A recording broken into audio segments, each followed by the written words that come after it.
O homem e a natureza.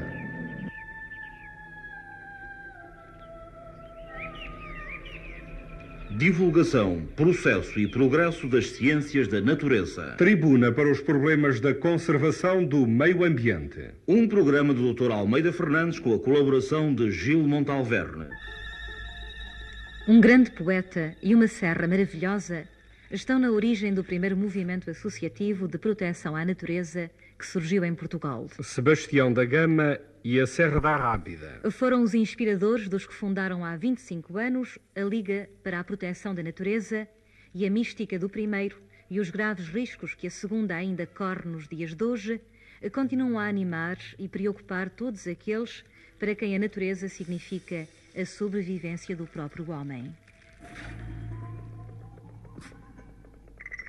25 anos de luta, muitas vezes inglória, mas sempre animada por um ideal. O ideal que vem das suas origens e dos motivos por que luta. Desses 25 anos veio o professor Carlos Manuel Baeta Neves, atual presidente da Liga para a Proteção da Natureza e seu fundador, dar-nos o seu testemunho. Tendo o poeta Sebastião da Gama assistido a cortes de arvoredo na Serra da Rábida, pouco depois da Segunda Guerra Mundial e em consequência do interesse para a fabricação de carvão, alarmado com as consequências dos mesmos pela destruição de uma vegetação de honrar valor, escreveu uma carta a um amigo comum no qual pedia a sua intervenção para evitar a destruição que se estava operando naquela serra. Recebi essa carta e foi-me pedido para fazer qualquer coisa no sentido de dar satisfação ao desejo que tão eloquentemente o poeta Sebastião da Gama manifestava nesse documento. Não tendo possibilidade de atuar diretamente, não tendo uma outra maneira de intervir e interessando-me há muito por proteção da natureza, lembrei-me de formar um grupo de diversos entusiastas por esse movimento para fundar uma associação que se lhe dedicasse aquilo que veio a ser a Liga para a Proteção da Natureza. Esse grupo era constituído por mim, pelo professor Carlos Tavares, já falecido, pelo professor Carlos Teixeira, Dr. Herculano Vilela, engenheiro agrónomo Pinta Silva, engenheiro agrónomo Marmir e Dr. Miguel Neves. Reuniões sucessivas levaram-nos à formação de um documento, o Estatuto, base da Liga, que hoje se mantém, embora com leves modificações e atualizações.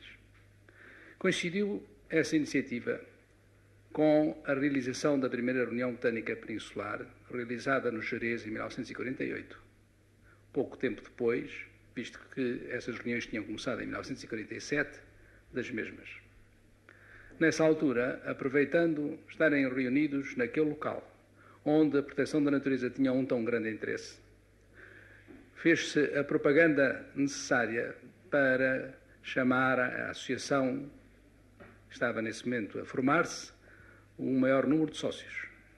E pouco depois, no dia 28, 25 anos, realizou-se a primeira Assembleia Geral com corpos diretivos que foram nessa altura eleitos, que passaram a dirigir os destinos dessa associação, que na altura iniciava os seus passos com cerca de uma centena de sócios.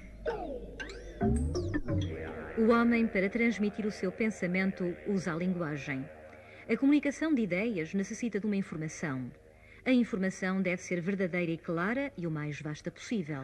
Pois que através de publicações, através de palestras, conferências, exposições de várias natureza, aproveitando todas as oportunidades que foram surgindo, a Liga esteve sempre presente. Simplesmente, essas oportunidades, até há relativamente pouco tempo, eram raras, difíceis de conseguir.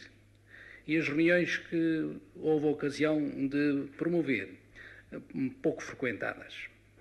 Aconteceu, porém, que o Conselho da Europa dedicou o ano 1970 à conservação da natureza.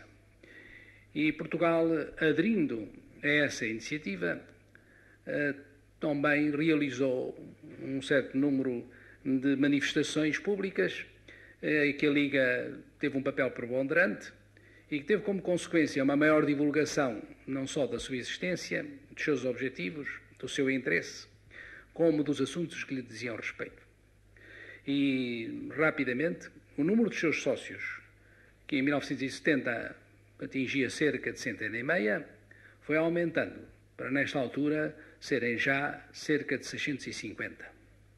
Isto reflete não só o entusiasmo mais generalizado pela proteção da natureza, mas simultaneamente o prestígio que a Liga conseguiu alcançar pelo esforço da persistência que manteve durante 25 anos, nomeadamente durante a fase desde a sua fundação até o ano 1970, foi a mais ingrata e a mais difícil, no sentido de fazer compreender o interesse do assunto a que se dedicava e o seu próprio interesse ou o interesse da sua existência.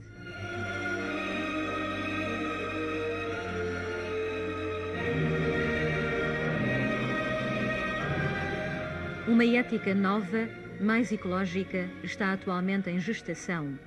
Uma nova consciência, até mesmo um novo homem, uma nova sociedade mais humana. Toda a criação é dolorosa. Tudo o que nasce provoca a dor. Que os fracassos e as dificuldades sejam o estímulo e não o desespero, o índice de que um mundo novo está a nascer.